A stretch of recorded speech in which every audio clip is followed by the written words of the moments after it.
Ladies and gentlemen, welcome back to another episode of the Always Take Seahawks podcast. I am Mike. That is Sam. And, today with the release of Shang Chi coming out in the movie theaters, I figure we might as well do kind of a superhero related video for the Seahawks today. Keeping with that superhero theme, it's a good day for Marvel. Go see the movie, obviously. But before you do, finish this video, because today we are going to be comparing the Seahawks to their superhero counterparts. Which Seahawks in another life were in reality these superheroes. So we each create our own list of Seahawks players that reminded us of superheroes. And we're going to kind of go through that list today. We're going to debate a little bit. And then we want to know what you guys think in the comments down below. Let us know what you think. If you have any other comparisons, if you agree with our comparisons. So make sure to like this video if you guys enjoyed. And Sam, who is the first guy on your list? Real quick, can you pause it? My dog wants to get out. So for my first one, it seemed really obvious to me from the jump. So Mike kind of did like a miscellaneous superheroes. Which one do they compare to the best? Mike is a bigger superhero fan than me, so I decided to go just with the Avengers. What would a Seahawks Avengers look like? I have Captain America as Russ because, Captain America, he was kind of like the foundation of the whole thing. Russ, and he's like the leader. Russ is the leader of the team. He's kind of like the foundation of the team. He's kind of essentially like the first piece that really began the like this great thing. And he's the base, and he's the strong core of the whole thing. So I have Russ. It seems like it's really obvious. He's the face of the team. This is just the easiest one. A couple things to add. I have the same thing. Russ Wilson's Captain America. I think their personalities are very similar. Like, they don't swear, you know what I mean? They're very faithful. They're great in a clutch time situation, you know what I mean? Last 2 minutes of the fourth quarter, going against Thanos' army. You need those clutch performers, and those two guys are it. I think that one is probably just the easiest, just knock it out of the park comparison. So that's actually the only one that we agree on. Yeah. So Russ Wilson's Captain America, I think, is pretty obvious. So yeah. So next, moving on, I have Iron Man as Jamal Adams for a couple of reasons. Yep. First off, Jamal, he got paid. He's got money. Yeah, he got. We're not concerned about that. He's got that money. All right. Yeah. And the second reason why is because I have the ego for Jamal Adams being one of the main reasons, right? We all know that Iron Man has a crazy ego. He has a crazy, wild ego that like he's the best and nobody else is better than him. Jamal Adams is kind of the same thing. He's less jerky about it, but the ego is the same. The ego is the same. Jamal loves Jamal, 100%. Yeah, Jamal loves Jamal. You best believe. So I had Jamal as Iron Man, and also just because Iron Man has so many tools. He has so many different things that he can do. He can fly.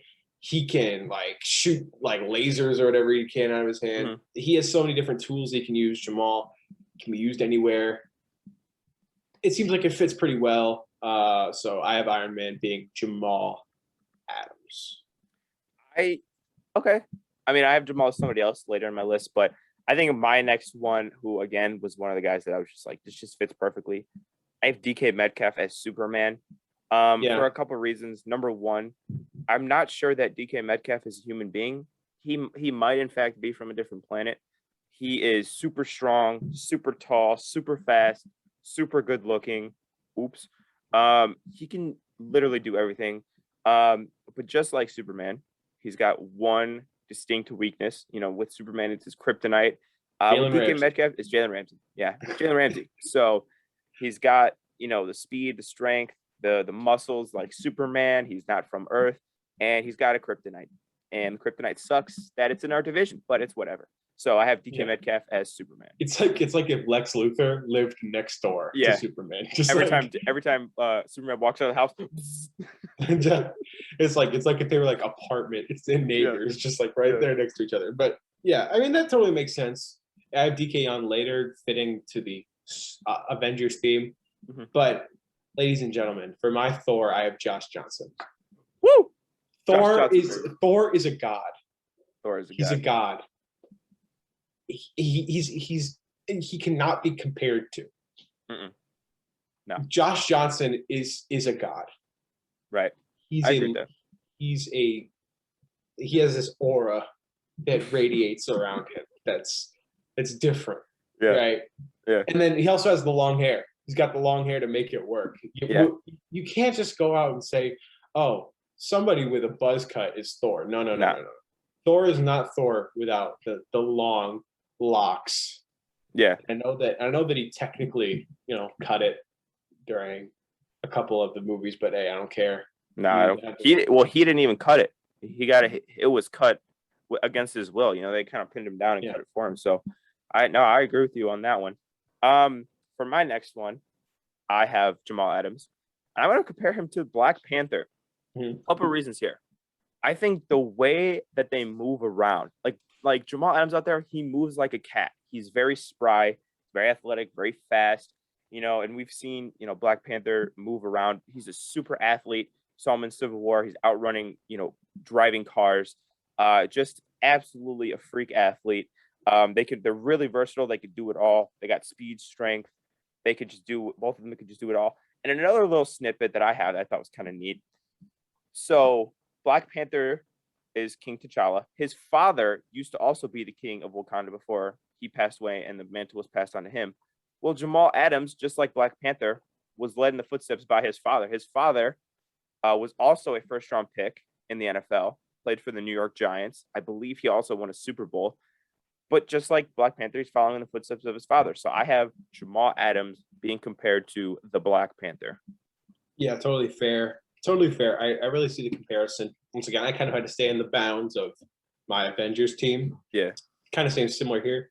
I think DK definitely in the world of superheroes compares best to not Iron Man, Superman. Yeah. But overall, for the Avengers, I have him being the Incredible Hulk. I mean, yeah, obvious reasons here. I mean, he's a freak. Yeah, Have you ever seen DK get mad? Yeah. Versus the Rams in the wild card game. Wait, does that mean? It was like the first quarter.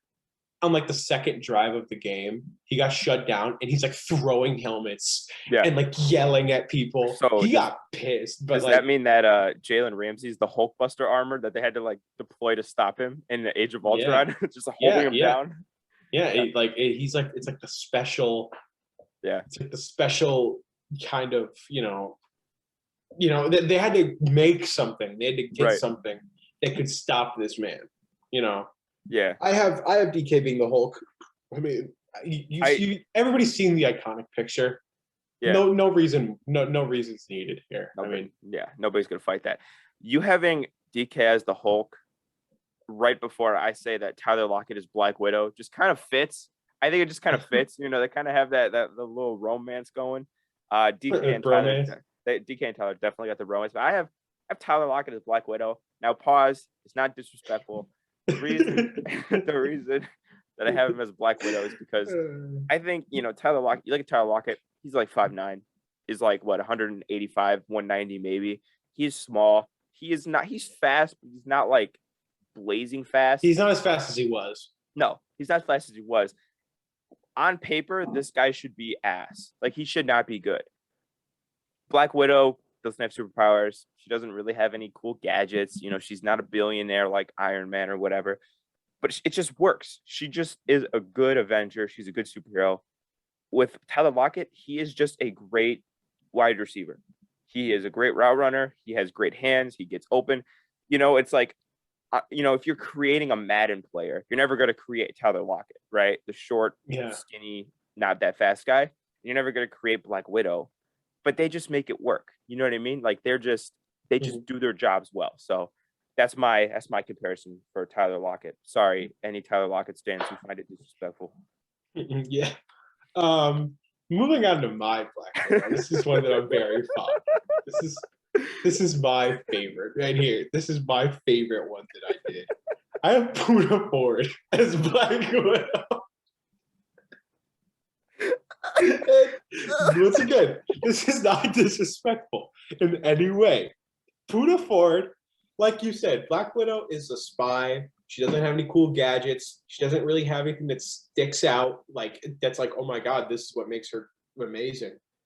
Yeah. Poona Ford is a 5'10", 290-pound defensive tackle who has no apparent insane ability. He's not super strong. He's not super fast. He's not super like lightning quick off the line of scrimmage. He just gets the job done, and everybody loves Puna. Just like how everybody mostly likes Black Widow. I don't think I've seen anybody who hates Black Widow for no reason. I mean, like, she didn't do anything wrong. You Yeah, sexist? come on. Come on, It's bro. 2021. Yeah. We live in a world where, like, we still being massaged. She literally just got her own movie. Suck it, bro. The Puna, Yeah, we need a Puna Forward movie immediately. I will when Puna Ford retires, I will put my life savings into a Puna Ford documentary. It just says the credits are just produced by Sam Belcher, written by Sam Belcher, directed by Sam Belcher, starring Puna Ford, Sam Belcher. It's just constant. It's just like it's only me. But listen, Puna Ford, he would look great with long red hair. Absolutely. Oh, absolutely. He would look incredible with long red hair. Which, I mean, I'm starting a petition for Puna to have long red hair. Yeah, I would agree with that. And I have Puna as my Black Widow. All right, if anything, I feel like it's more insulting to Scarlett Johansson, but to compare her to this. It's not about looks. It's about what they do. How you produce. Yeah. I have another, DC character here. Not that Black Widow's a DC character, but I have another DC character. I've named a couple already. I have Green Arrow being compared to Jason Myers. Now, for those of you who watch, have watched the Justice League cartoons or have played Injustice, Green. Don't watch the TV show. It's really not that good after like season 3. But for those of you who know Green Arrow, his catchphrase is "I never miss." Right? Never misses. Simply put, Jason Myers does not miss. Right? He is pinpoint accurate. I believe his field goal conversion. How do you say it? His consecutive made field goals is at like 35 or 36. In the regular season, it's at like 30 or something like that. Yeah, somewhere in the 30s. Crazy. I mean, he didn't miss last year. The dude's one of the best kickers in the NFL, can hit it from any range. So just like Green Arrow, he does not miss. And he wears green. So come on. That's just easy. Yeah. It's just easy. It makes a lot of sense. Yeah. I have another Arrow-themed superhero here with Hawkeye. This is my last Avenger. Real quick, if you just want to say that Nick Fury is Pete Carroll, sure, go ahead. I mean, they're not really the same in any way, but they play the same role. So coach. That's it. Yeah. They're not similar in personality in any way, shape, or form. But I think Pete Carroll might be Phil Coulson. He might actually be Phil Coulson a little bit. There's nobody that plays the Nick Fury role. Like nobody. Like nobody's Belichick. mean. Belichick. No. For the Seahawks, nobody's like mean. Nobody's everybody's just like, hey man. The DK second drive against the Rams morphs into Nick Fury. Just puts on an eye patch, shaves his head, takes off like his hair. It's like a wig. He's got like a bald cap under it. I'm sick and tired of this. All right. I have Michael Dixon as Hawkeye. He hits. I mean, the dude is pinpoint accurate. Yeah. Where he wants the ball to go, it will go. It goes. The ball just goes. And I have him as Hawkeye because nobody thinks about Hawkeye when they think of the Avengers. I'm sure that some people think of everybody: Captain America, Iron Man, Thor, Hulk, Black Widow. I'm sure that if you were to ask any 5 people, what's the first Avenger you think of? Or like if you were to ask 100 people what's the first Avenger you think of, I'm sure that those 5 people will be mentioned at some point. If you did like a Family Feud poll on the Avengers, Hawkeye's last, 100%. Hawkeye might not even get a response. They'd be like, Hawkeye's on the Avengers? They'd be like, yeah, he's Avenger, yeah. I don't know. In the comics, he gets trolled all the time for like being on the Avengers. Like it's there's like a comic where like they're all getting autographs from the Avengers and like nobody's by him, and this one kid's like, "You're on the Avengers." Yeah. All right, but listen, he's pinpoint accurate, but nobody talks about Hawkeye. No, Michael Dixon is the unsung hero of the Seahawks. Yeah, I agree. Nobody talks about him playing a super important role. I don't think people realize how important it is to have the other team's offense start as far back as he makes them start. Yeah. So, I mean, Michael Dixon is my Hawkeye. He's pinpoint accurate. Nobody really thinks about him when they think of the Seahawks winning. Nobody thinks of him being super important. but he does it, man. He gets it done. That's who I have. And I yeah, have that rounds I out have my one Avengers. last one. And this is maybe a kind of a basic comparison. And I'm sticking with the DC theme here. I have the Flash being compared to D. Eskridge. Listen, D. Eskridge is fast. He ran a 4.38, and he considered that a slow time for him. I was doing some research earlier. He won In state, I think 3 years in a row. He won 3 years in a row. Yeah, He ran like a 10.5 100 meter or whatever. He is a speed demon. Now, another reason that I compare him to the Flash is because, unlike Batman, Superman, Wonder Woman, who kind of, in my opinion, do the bulk of the Justice League stuff. They're the leaders. They do the heavy lifting. The Flash is almost kind of a special, especially in terms of when he's with the Justice League, kind of like a specialist. They bring him in to do certain things. I think D. Eskridge is going to be that specialist guy. He's not going to get the most catches. He's not going to get the most targets. But when the Seahawks need a 25-yard gain, Dwayne Eskridge is the guy. You put him on a crosser, he's going to get you. He's a big play type of guy, like the Flash is. The Flash makes big plays. The Flash has beaten Brainiac before, in the animated series. D. Eskridge is going to have a couple bomb touchdowns this year. So that's why that's our comparison. So we had fun with this video. We hope you guys enjoyed. Make sure to go see this. This is not sponsored by Marvel, although Marvel, if you're watching this, we would gladly accept a sponsorship. I don't know. I don't think I would accept the sponsorship. Yeah, Marvel, they're only. I mean, we only deal with multi-billion-dollar companies. They're not. Disney's not exactly rich enough for our taste. Yeah, they're not. They're not like at the peak. We're only gonna do like Apple, maybe Amazon, maybe Amazon. If your net worth doesn't have 8 zeros behind it, why are you? Who are you? Yeah. Because as you know, we are very VIPs. I mean, right. Behind the scenes, you guys don't know what's going on. We get like sponsorship offers from Nike. The Seahawks have reached out to us. Russell Wilson wants to come on the podcast. We're like, no, you're not. We're totally kidding, Russ. If you want to come, please. And, down there it says 235 or whatever we're at right now. There's like 10 zeros. YouTube just erases them. We're actually at like 235 million. Yeah, 235 million subs. You have like 2/3 of the US. Just right. PewDiePie who? Anyway, enough of us bragging. Yeah. Bragging about our insane YouTube footprint. Maybe we're Iron Man. We've come to we've done internal. We are the Avengers of YouTube. Just us yeah. Yeah. That's gonna do it, guys. We're clearly delusional. We're just so happy the Seahawks want to get. We're going off the rails, man. Yeah. Donda dropped out of nowhere this morning. Yeah, dude. It's been a crazy day. So we're on sensory overload right now. Yeah, we're gonna see you guys next time. Peace out.